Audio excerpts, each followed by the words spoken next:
Good evening and welcome to the Expressions Digital Director's Cut with Tony Villecco. I'm Andy Piak, a senior producer and director at WSKG, and I am broadcasting live from Television Production Control to talk about our latest Expressions episode. If you missed Tony's episode, you could check it out by visiting wskg.org/expressions, and a link to the program will be posted in the chat box at the conclusion of this event. And also, please use this chat box to introduce yourself and to let us know where you are watching from. Feel free to ask a question about the Expressions program or to any of the guests we are talking with this evening. And we'll do our best to answer all those questions before the end of the hour. Now, we will be bringing Tony in shortly, but before that, I do want to introduce everyone to our new host of Expressions, one of the hardest working women in Southern Tier show business for sure, Adara Alston. Hello. Adara, thank you so much for joining the Expressions team this year. You really are I think you're our first host ever. I know we've had a classical music maven, Bill Snyder, host some live classical stuff, but we have you introducing our musical guests and providing viewers with some background information. And we figure with all your acting and musical endeavors, we felt like you were just a natural fit for the program. So I'm just hoping you can give everyone watching tonight a little bit of background about yourself and how important the arts have been to you. Sure. The arts have been a huge part of my life. I have been acting in the area since about 2008. I started doing a lot of improv and various forms of theater led from the improv and the sketch comedy route, and I just expanded. So I've gone from Binghamton to Ithaca to recently I've been doing Syracuse theater and some film up that way. And the arts it's been nice to get to know the community by bringing the community different forms of art as an actor, as a musician, and just as an artist in general. Well, it's really been a pleasure working with you. And I have to admit, avid viewers of Expressions will realize that your hosting ability was not actually the first time you appeared on Expressions. I had to go back and do some research, but you actually appeared in a special Halloween episode of Expressions back in season 7, 2013. You appeared in a production of the classic horror tale, The Monkey's Paw. I don't know if you have any memories of that production. I know we worked with the great Kate Murray and Southern Tier Actors Read. I think for that. Yes. I mean, we could probably take a whole hour to go over that production. So maybe that will be another separate digital director's cut event. But that was a lot of fun. I don't know if you can recall any memories of that. Sure. It was a lot of fun to do. I was Miss Sampson. I'm the one who brings the letter, just to it included Bob Finley, Judy McMahon, who are staples of the area as far as acting, who are very accomplished, Chris Nickerson, and as Kate Murray, who also directed it. But if you were to find it on YouTube right now with WSKG, Monkey's Paw, you'll find that it has 324,000 views. I know. It actually baffles us here at the station. Why that particular program has it has so many more views than any of our other local productions. It's really crazy. I do think professors maybe show it in classes or what, but like we've really been beefing up our reporting staff here at the station. We might have to assign one of them the Monkey's Paw beat. But that was a lot of fun, and I do think Patrick, who's helping out on the back end, I think he's going to post a link at some point to that Halloween Expressions episode. If anyone wants to go back and take a look at it, it has the Monkey's Paw. It also has a segment with the great Bill Gorman, and also the Twilight Zone Live, the great live production of a couple of Rod Serling's great works are included in that Halloween production. Adara, why don't you just give us a quick background about or what you're working on now? I know you're working up in Syracuse with a director that probably some of our audience might remember. Right. I just finished a production of Fences. We just closed a week ago. And the director was Ted Lange of Love Boat fame. He was Isaac the bartender from the Love Boat.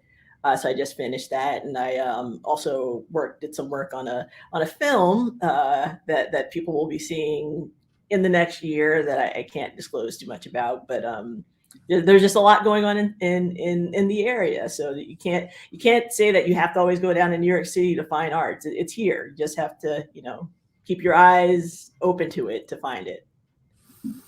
That's great. And of course, I have to ask you, how do you think our Jets have done in free agency so far? The NFL free agency has started. Don't worry. I know this is an Expressions music podcast, but Adara and I are both diehard Jets fans. Which they're going to be a sleeper. You just wait. I don't want to say too much, but Jets are coming. Well, I'm sure we could fill an entire hour on our shared misery of rooting for the New York Jets, but I don't think that is what our audience is looking for tonight. Indeed. I think they want to see the star of our Expressions episode, the indomitable Titan from Tunnel, New York, tenor Tony Villecco. Let's bring Tony in right now. There he is. Wow, that's quite an introduction. How do I top that? Well, we do want to thank you for just an amazing Expressions performance. You put so much work into it. You did a great job hooking up with St. Thomas Aquinas Church in Binghamton, where we filmed your episode. And I know we've had a great positive response to your episode here at the station. Wondering how the response has been for you as well. Have you been able to walk the streets of Tunnel in peace, or are you being chased around like the Beatles ever since your episode aired? Everyone can walk the tunnel. Small hamlet.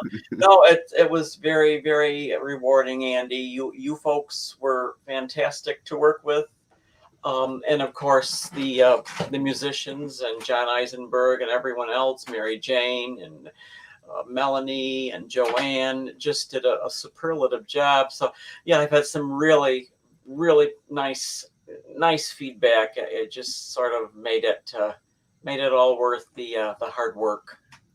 Well, that's really nice to hear. I mean, you could tell how important the recording was for you. That was evident, during the day and then working with you and during the editing process. So I'm just glad that we put together a great program. Now, you two actually have worked together in the past, correct? We have done a couple things with Star, Southern Tier Actors Read, and this is kind of funny. Adara mentioned a film, which we can't talk a lot about. I also do some film work on the side, and I was in the same particular production recently with Adara in Syracuse. So yeah, we sort of get around, and that I don't think either of us knew until we just were chatting the other day that it sort of came out that we had both had the same basic experience up there, which was a very good experience, actually. So yeah, Adara is a talented lady for sure. I hope to do more things with her, and that would be fun to perform again and do some more theater. Yeah, and what's interesting about the arts community in general is that we don't have a ton of interactions working together, but the theater community is very close here. So I feel like I've known Tony for quite some time, and we interact, but maybe just not always on the stage because of the presence of the theater community. Yeah, definitely.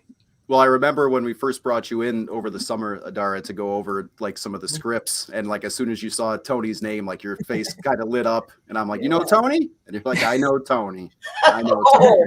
So Who knows Tony? So there you go. I don't know my reputation.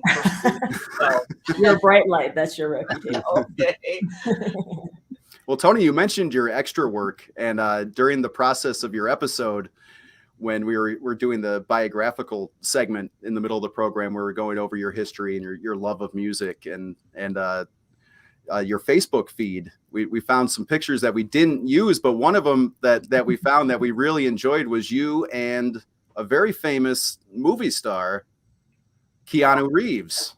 Yeah, that was fun. That was actually, I'm a SAG member, a Screen Actors Guild member, and I was going into New York City to do extra work. I don't obviously go as much now. It's just too much to get down there so early. But yeah, we were doing a film, or Mr. Reeves was in the film, the star of the film, called Generation UM. I don't think it ever made it obviously very big, but we met him afterwards. They are pretty strict about not speaking to the actors. So my friend Lynn and myself were getting ready to leave, And we ran into him at a pub on the street, and I said, "Oh, do you remember us? We were, doing a shoot with you. Would you mind if would you be so kind as to have a photo?" And just a lovely, lovely, generous, kind man. And he came right out and took photos. And yeah, so that was sort of the start of that. That was quite a while ago. But yeah, it's been fun. It's just nice to know there's closer places that you don't have to go into Manhattan. Well, Tony, I have to admit, the first time I think I saw you was probably almost 2 years to this time. We partnered, WSKG partnered with the Hoyt Foundation right when the pandemic first started and everyone was working from home and no one could go outside. So we wanted to try to brighten the community. So we had the idea of asking local musicians and instrumentalists to play the Mr. Rogers theme song. And we packaged those, with some graphics and ran them in between programs and online and through social media just to try to brighten the community a little bit. And Tony, we actually have your video, and I think we're going to play that right now. Let's take a look at the Artist Neighborhood video starring Tony Villecco. Oh. It's a beautiful day in the neighborhood, a beautiful day in the neighborhood. Would you be mine? Could you be mine? It's a neighborly day in this beauty wood, a neighborly day for a beauty. Would you be mine? Could you be mine? I have always wanted to have a neighbor just like you. I've always wanted to live in a neighborhood with you. So let's make the most of this beautiful day. Since we're together, we might as well say, would you be mine? Could you be mine? Won't you be my neighbor? Won't you please? Won't you please? Please, won't you be my neighbor? Thank you to everyone who sent in a clip for that project. It was truly heartwarming to see so many great musicians send in their videos. And a link is being posted in the chat if anyone wants to go back and watch all the great area artists who participated in this project. But Tony, I could immediately see with your video that you were a ham. You love performing and singing. Can you kind of just give the audience, just a quick background about, like how you got into singing and your performing? Sure. Since I was a little boy, actually, I remember when I was in elementary school and we'd have music class and we'd learn a new song or something that day when the music teacher came in, and I'd come home and I'd pull my mother into the bedroom and sing the song to her. And of course she was so exhausted from working a job and trying to raise two little boys that, the last thing she wanted to do was be pulled into another room so I could sing this little song. And then it just started from there. And then of course I started lessons at age 10 and with Harold Mason from the Tri-Cities Opera, and did them all in the Night Visitors and is one of my first big things. And La Boheme, the chorus kids. My brother and I were chorus kids of the opera company. And that was it. I just got hooked on opera and started loving to singing more and more and wanted to take lessons. And it just sort of pole vaulted from there. And I've done, pretty much a lot of venues, different varieties from, show stuff to jazz standards in the city. Went to Manhattan a couple times and did some jazz clubs, and then but was trained as a classical tenor. So that's really where my probably the forte is, the Broadway and the classical stuff.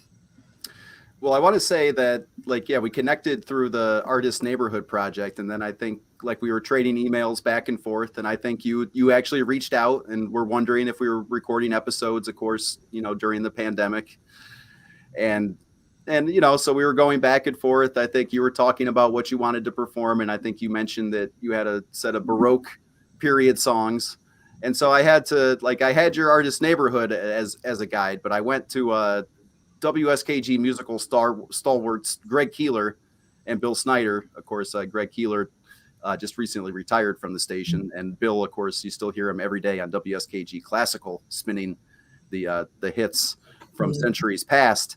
And as soon as I mentioned that you were planning a Baroque set, like they just lit up and were like, do it. He's going to put on a great show. And so if those two guys said it was good, then you were in. That's all it takes. So if anyone's watching right now and they want to know how they can get on Expressions, just make sure Bill Snyder and Greg Keeler give you a thumbs up, and we'll put you on. So what made you decide to go Baroque? I've been using that horrible pun for the last month now. I promise that's the last time I'll use it. But what made you decide to go with a Baroque set of songs for the show? Well, thank you, Greg, and thank you, Bill, for the plug.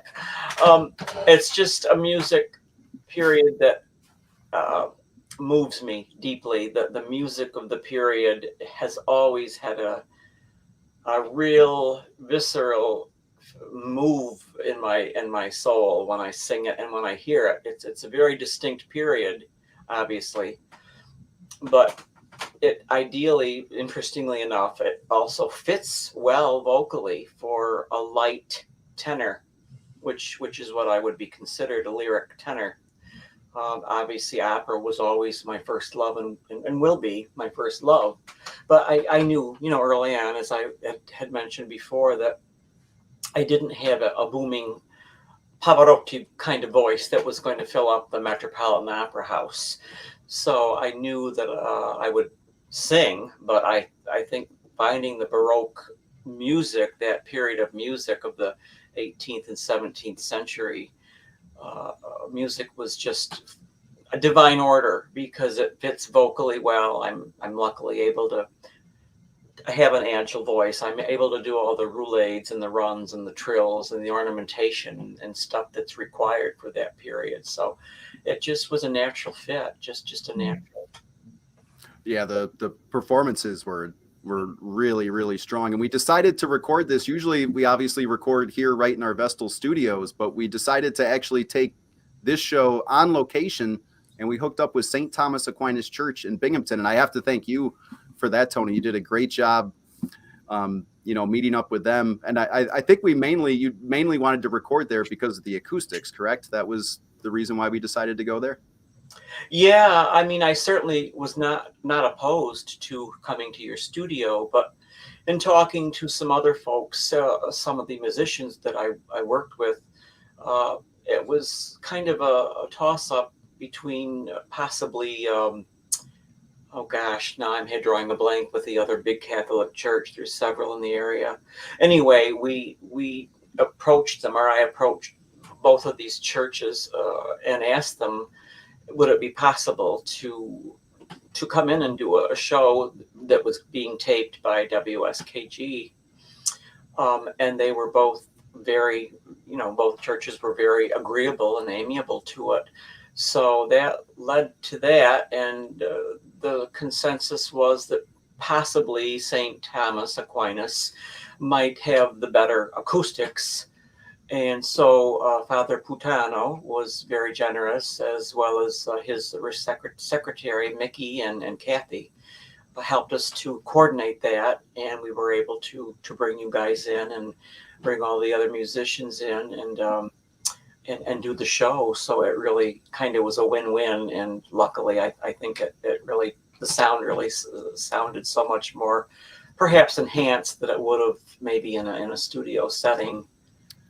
Yeah, we really can't thank the church enough. I mean, we probably got there probably around 11 o'clock in the morning, and we're there until probably 4:30, I think. And, hardly bothered. It was so nice of them to let us just take over their church. Probably definitely the longest I've been in a church in a long time, that's for sure.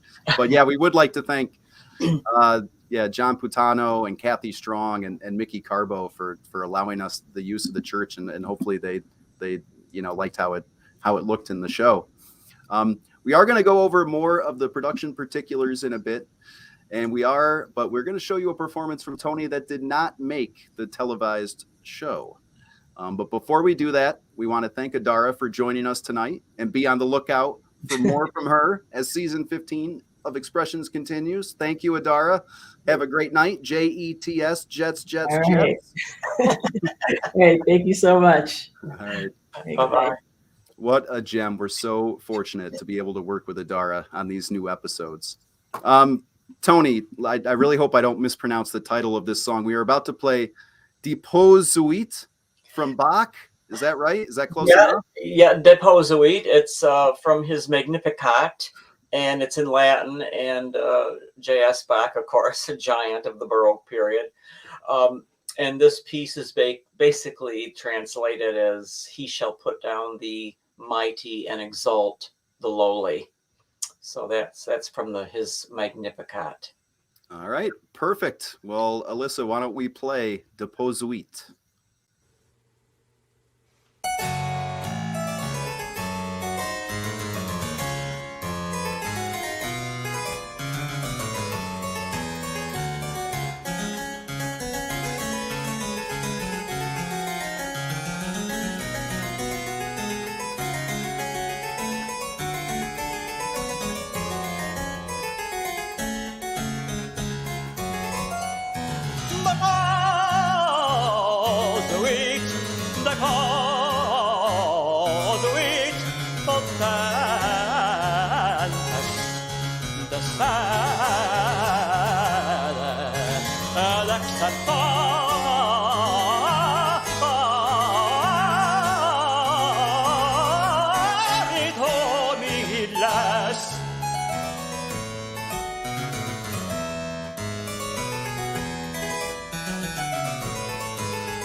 What a performance by Tony Villecco here on the Expressions Digital Director's Cut.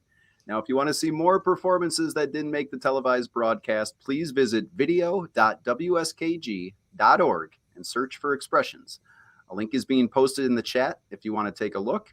And speaking of the chat, feel free to ask a question either about the program or to Tony, and we'll do our best to answer it before the hour ends. Tony, let's talk about the great work that John Isenberg put into this program. For every song, he was by your side, either rocking the harpsichord like he was on the last track we just saw, or playing the organ on Ave Maria, which made the program, or even the violin on Amo Tirsi. But I think it's time to hear from the man himself, John Isenberg. Let's get him in the stream. Welcome, John. Hello. Thank you for having me. It's great to be here. John, I love your shirt. Oh, thank you. I think we were a little coordinated. This happened, yeah. So just how we planned it. So, John, can you tell me how Tony roped you in on this Expressions project? Yes. Actually, Tony and I have known each other for quite a long time. I'm guessing probably the better part of 20 years now. We have performed together. One time was over at Binghamton University. We did kind of a Baroque program. We put together another Broadway program years ago. We put together a little recording. So we have a history.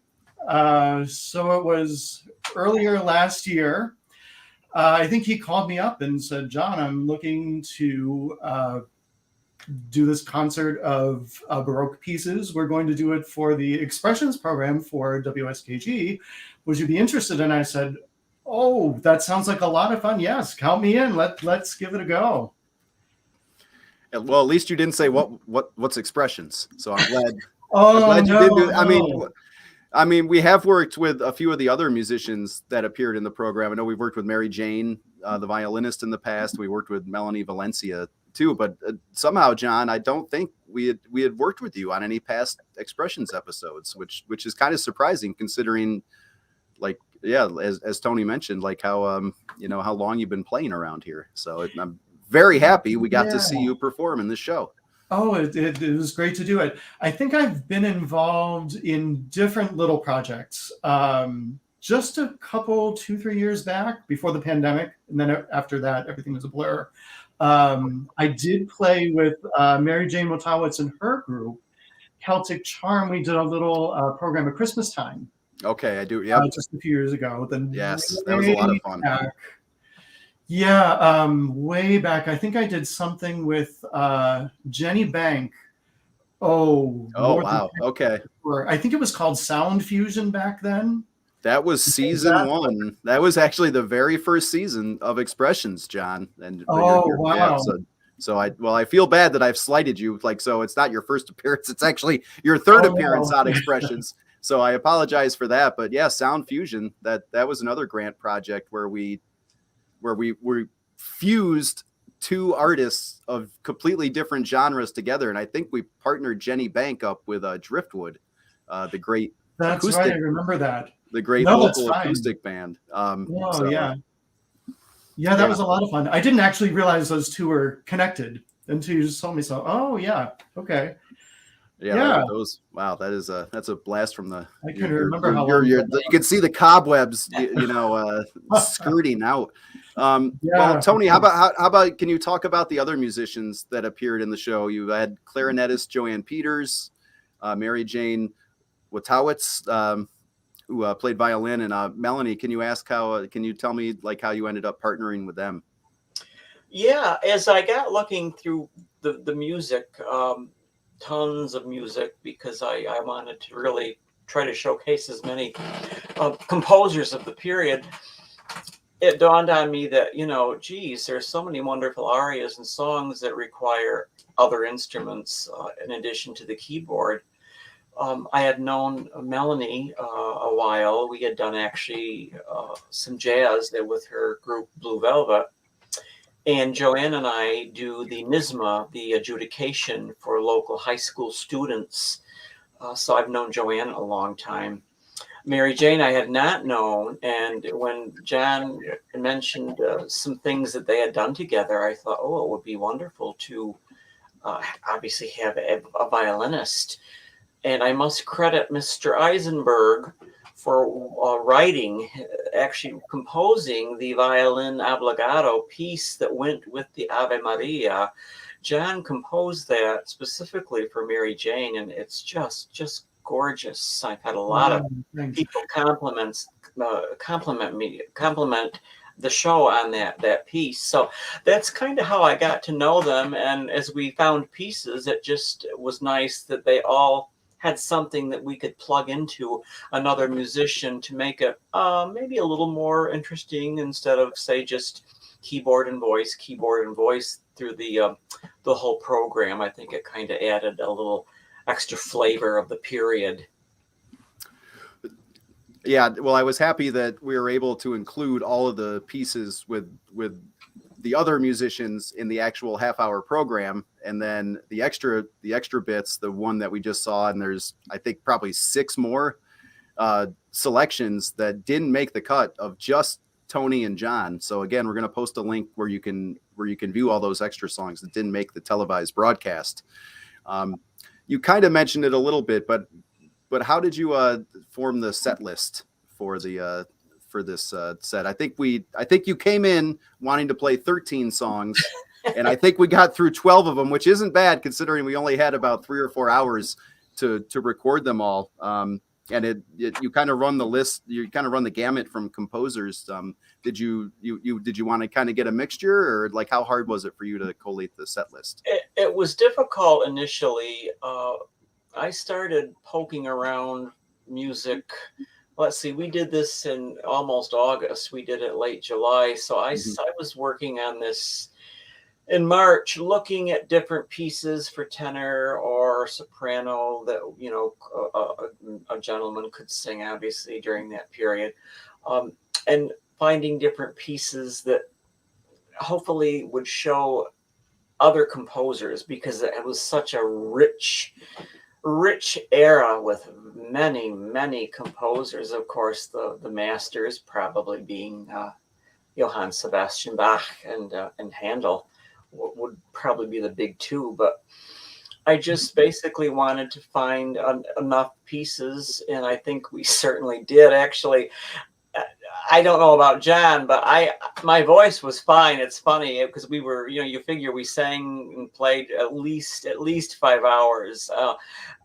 My body was tired toward the end of the day. My feet and legs were tired. My voice was fine. I could have kept singing, but by then I think I was thinking, yeah, let's. I think we better wrap it up.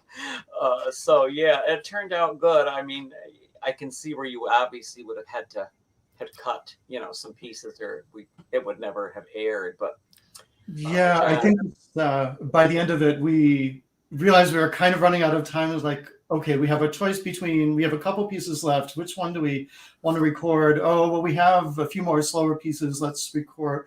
I think it was the Magnificat, one of the last ones, if not the last one that we did, that we managed to record.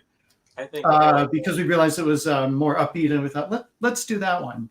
Yeah, no, you're right. It was because we left out the Piango Gemo, the Vivaldi, which was a beautiful piece, but it was another slow one. So we decided to nix that.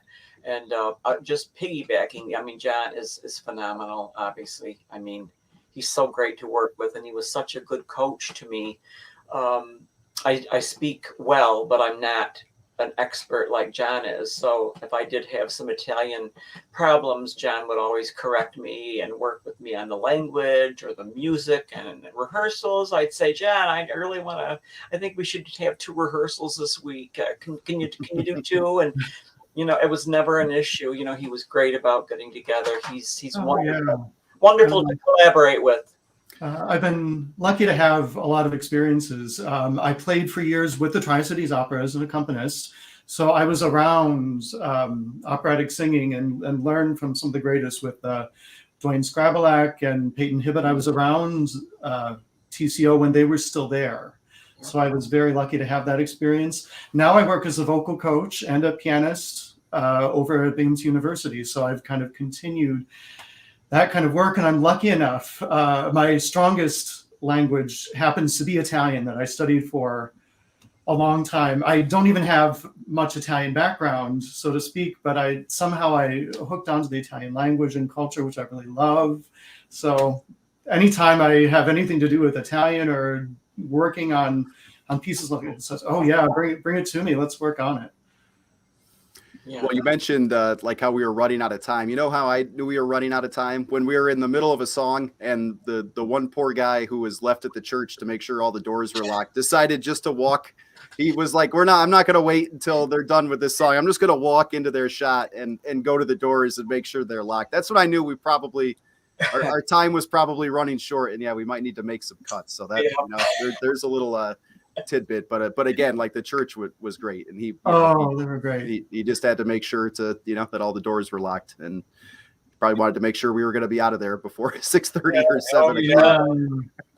I've known Monsignor Patano for a very long time. He was at St. Anthony's for many years, and I grew up at St. Anthony's, the Catholic church on Odell Avenue in Endicott. Mm-hmm. Very supportive of my music studies. He actually helped the church to sponsor me through a diocesan program for organ lessons. A big lover of the arts. He loves music and opera and art. We've gone to Catholic church musicians conventions. This was years ago, but always very supportive of music. So I've known him a very long time. And it was interesting that our paths crossed again. And also for a very short time, I did play at St. Thomas's for a short time a number of years ago. So it was great to be back in that space, and how they've remodeled it is just beautiful. So yeah, you're going back to your home stadium. Almost. Yeah. For Well, sure. we do have another clip that didn't make the show that we want to show you tonight. And you mentioned that Bach and Handel are two of the titans of the Baroque period, and this is going to be a piece from Handel, "Waft Her Angels." So let's take a look at that right now.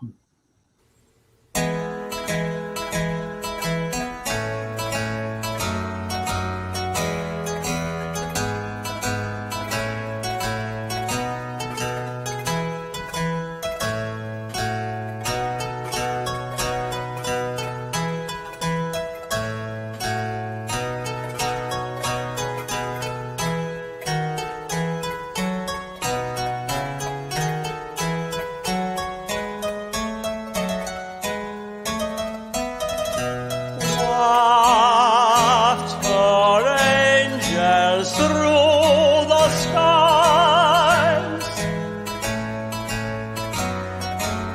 Waft her angels through the skies. Far above yon azure plain. Far above yon azure plain. Angels waft her through the sky, waft her through the skies, far above yon azure plain, far above yon azure plain.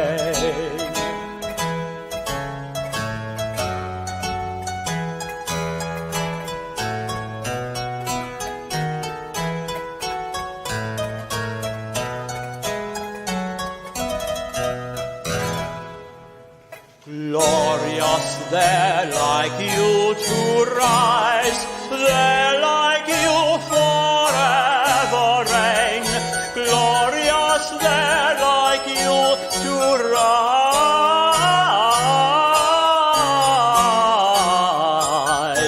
they're like you forever reign, forever reign.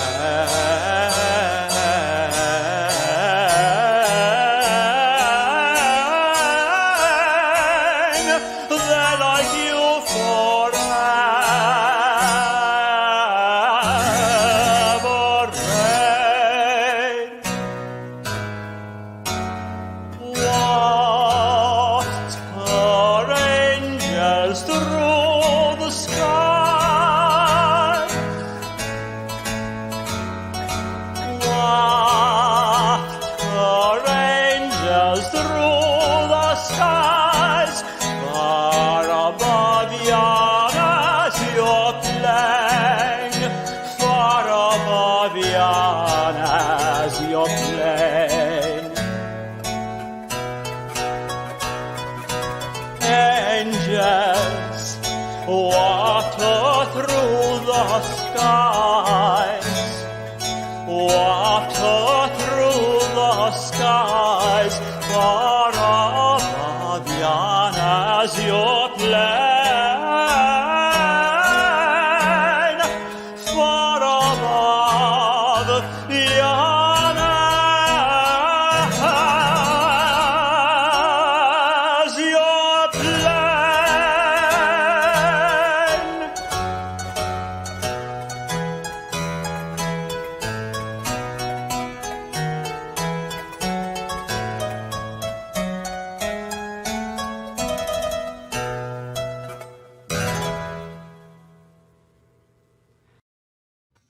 Bravo, Tony. Bravo. Great performance. Handel's Waft Her Angels.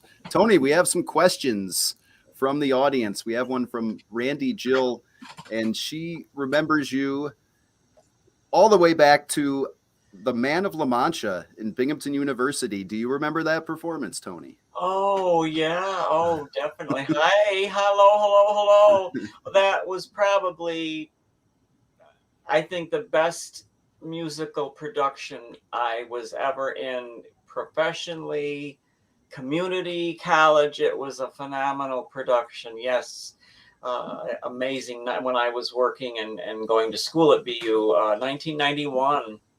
Yeah. Well, you might have just answered this, but she asked if you have a past performance that you remember as a highlight of your career. And also, this might be the most important question. How do you look just as fabulous now as you did back in the 1990s? Mary Kay. I got to put a plug in for Lime Life. My wife would want to hear that. So, okay. So go for Lime Life. All right, I'll check it out. I'll give it a shot.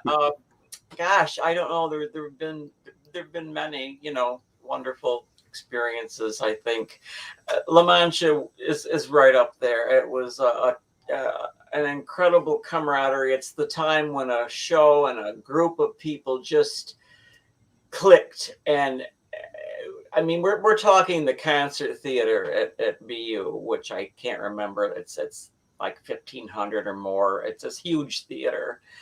We sold out every performance. I mean, it was just an amazing experience. And I met some wonderful folks. Fred Weiss, who's left the area. Fred did a lot here also, not only with the university, but with the opera company. So, and that was right up there. I'm sure others too, but right, that comes to mind now that you've mentioned it. That was Sweeney Todd was another great show we did the following year.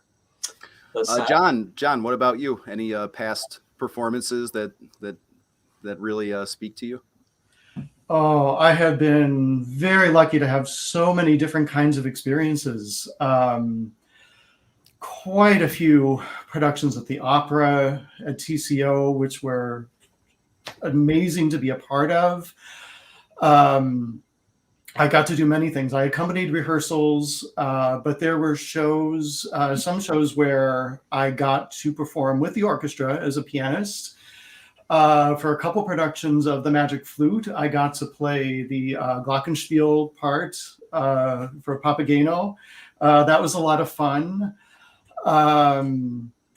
I remember we did a production of Minotti's The Medium that we double billed with something else. I can't remember, but that had a piano part in the orchestra. So whenever I had a chance to do that was really something fun to do, because these are all amazing professional musicians. For many years, I played for the Binghamton Downtown Singers. We did a lot of big choral works, and I worked with Alan Crabb for many years. A lot of those performances I also got to play organ for, or some kind of keyboard part. And whenever I got to do something like that, that was very exciting. In many different genres, and I've done some musical theater shows. I could spend the whole evening talking about some really great experiences I've had. I've been very lucky to have many diverse experiences. Well, and hopefully many more to come. Tony, we have another question. This is more of like an inside baseball singer question, because I hardly even understand it. So, but the question is, your vocal runs are so clean and effortless, and singers know how difficult that can be. Can you say a word about how you work on your runs and ornaments? I can and I can't. I mean, it's something that has always been natural since my voice changed and I became a tenor. I've always had the agility, the flexibility, which every singer really needs to work on. You have to have flexibility. But I've been very, very, very lucky in terms of being able to retain, as I've gotten older, the agility, the coloratura, the fast runs, the roulades, and I love ornamentation. I make up my own ornamentation. So I think it's more of an innate thing than something that you can learn. I mean, you have to work on it. I mean, every singer has vocal exercises, etc. And depending on the teacher, they can give you huge tips. But for me, it was a natural thing. I was able to do this kind of music. I think that's, again, why I sort of favor it, because I don't have an issue doing all the fancy work, the filigree stuff that just kind of comes natural. So I'm not sure I've answered the question, but I don't know how else to explain it. I'm not even sure it's a technical thing with me. It's something that I can do. So I don't know. Well, it sounds like it's more feel, and I mean, you could tell, your performances were so emotional throughout the day. I think you could just tell that the music is inside you, and it was fantastic to see. Tony, we do have to talk about the music note vest that you wore that we saw on the last performance. It is rare for us to have a wardrobe change during an Expressions performance. Can you talk about what led into you deciding to doff the tuxedo and just go with a little more casual music note vest? I'm just sparkly. I'm a wild man. I actually had gone out years ago. This would have been a friend of mine got married and moved to, of all places, Branson, Missouri. And I had gone out to see her, and they took me to a couple shops. And I remember going into this one clothing shop, and they had these incredible, because Branson's a show town. They do a lot of music stuff. They had these amazing sequined vests. And I said, wow, this is like something I would wear in a show. And I actually used the multicolored one 2 years ago when I did the Broadway review at Tiowaga. I used that multicolored one. I didn't use the silver one that you just saw. But yeah, I just thought they would be fun. And, I don't know if they're appropriate or not, but what the heck? It added a little razzle dazzle. Well, yeah. Once again, you can go to the WSKG video page. There'll be a link for that in the chat, and you can see all of Tony's music note set, his music note sequined sparkly vest set. So this is John, I know you've worked with Expressions here in the studio, but like as far as the television production aspect of the day, like did it meet your guys' expectations? Were you expecting more lights, more people? Like what were your thoughts like heading in, and what were your thoughts heading out? Oh, I mean, absolutely. It was a really fun experience. And we were very supportive and very accommodating, and it was just easy. We kind of did our thing. You had our backs, you had the sound mix, the lights. What you're going to get in a church, sometimes it's churches can be hard to get good lighting in, but whatever setup we have was great. I was really happy seeing the final product of the videos that came out. It was a great experience. It was definitely very, very enjoyable. Expectations going in, I don't know. Before every performance, it's just you got to go with it, and what happens. As a musician, you got to be very flexible.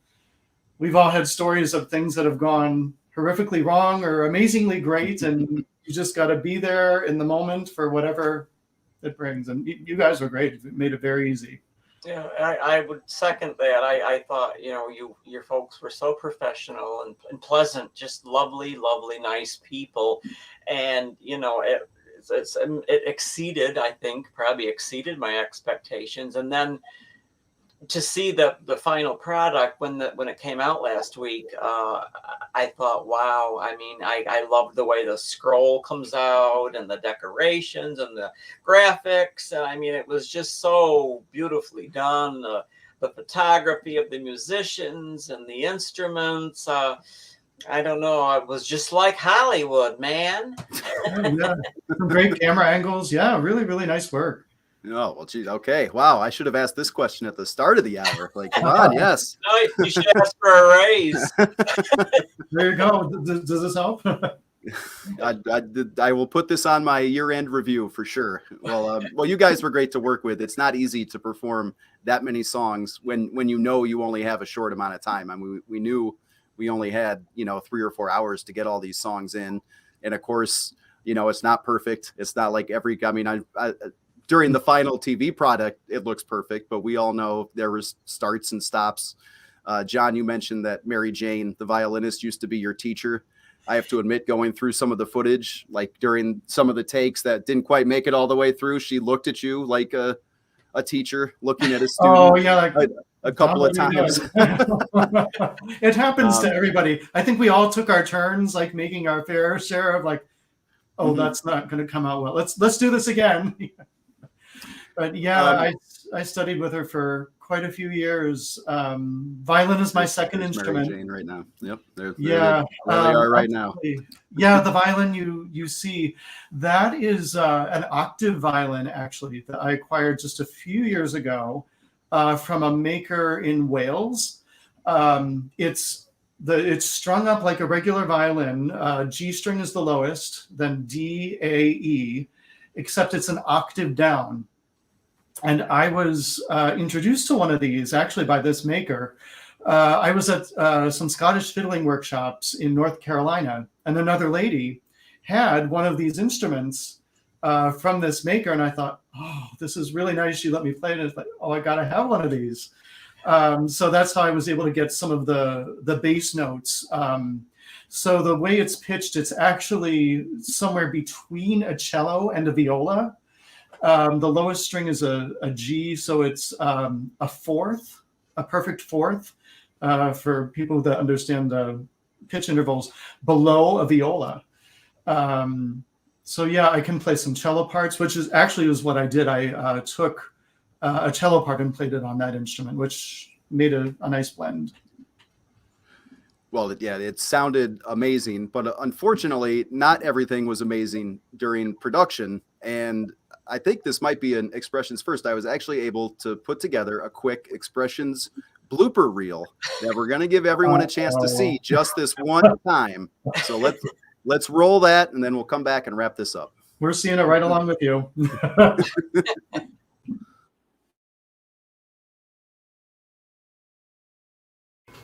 That's right. We're not live. It's not like we interrupted the children's programming for this. So we're all set.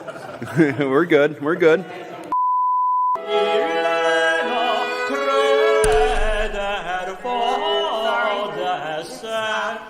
This is too close to me. My bones are sitting. Yeah, I keep getting that too. Not a problem. And in 5, 4, 3, 2. Sorry, bow tie. Oh. Bow tie fix. I'm sorry, I don't know. It's okay. You can't see yourself. You don't have a mirror. That's our job. I have another one. There you go. Off to the side. How's that? Yeah. Hey, listen to that. No. Just slide it in the middle now.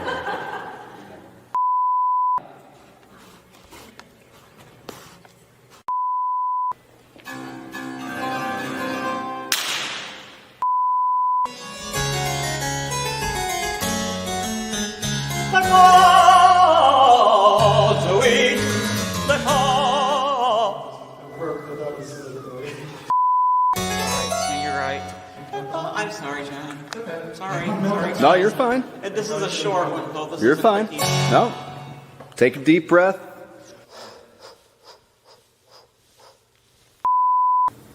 I hope this has met your expectations for a high quality television production. Oh my gosh, I'm sure.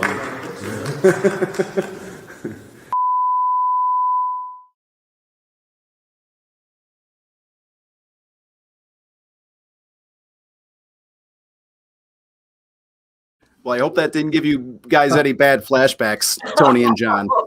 Very good. That was very funny. No, that was great. There was probably a lot more I could have put together, but you know what? We'll save that just for the three of us. I have to admit, thank goodness I received my mass communication degree from Plattsburgh State for adjusting your bow tie. I have to owe that to my degree for sure. I do want to thank Stefan Schweitzer, Mike Micha, and Alyssa Micha for their help that day. Just tremendous work to be able to get all that work done. Yeah, there was only 4 of us here, and of course Mike was our audio engineer, and he did just a fantastic job. So anyway, we're coming to a close, but what's next for you guys? Do you have any upcoming performances that the audience can check you guys out? Are you dipping your toe back into live productions, or? I hope so. I'm not positive about this yet, and then I'll let John plug some stuff he's doing. I asked Mr. Isenberg if he would consider doing a Broadway review with me at Cider Mill. Has expressed interest, Kate Murray. And so hopefully we're going to do that at some point. I'm not sure when. John, how about you? Oh, yeah. I mean, I'm forever the working musician. At Binghamton University, we have kind of like a opera art song cabaret coming up on April 1st.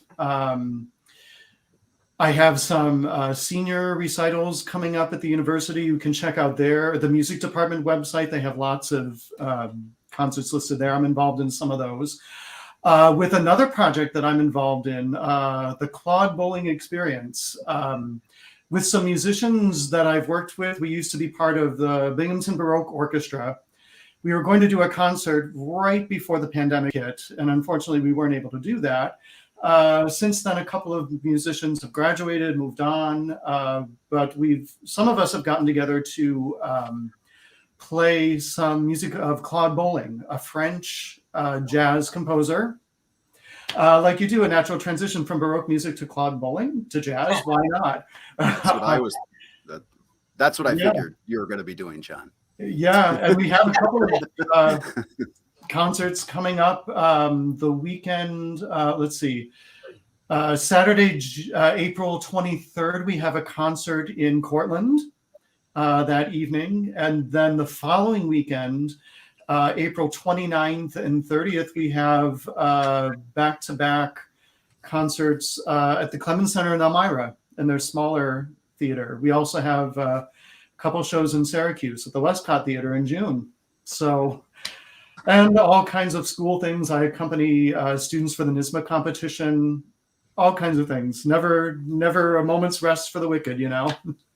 But I enjoy it. This is what I do. This is what I do. He's hard to get a hold of, but when I can snag him down, I grab onto him. Hey, yeah, let's do it. Well, I'm thankful that he was able to carve out an hour of his time to join us tonight. And I do think that's going to wrap up tonight's Expressions Digital Director's Cut. We thank Tony, John, and Adara for joining us this evening. A reminder that you can watch Tony's entire Expressions performance on our video page, and a link is being pasted to that in the chat, whichever you prefer. If you do listen to podcasts, then check out the Expressions Director's Cut podcast. This month's episode features all 12 of the songs we recorded with Tony at St. Thomas Aquinas Church.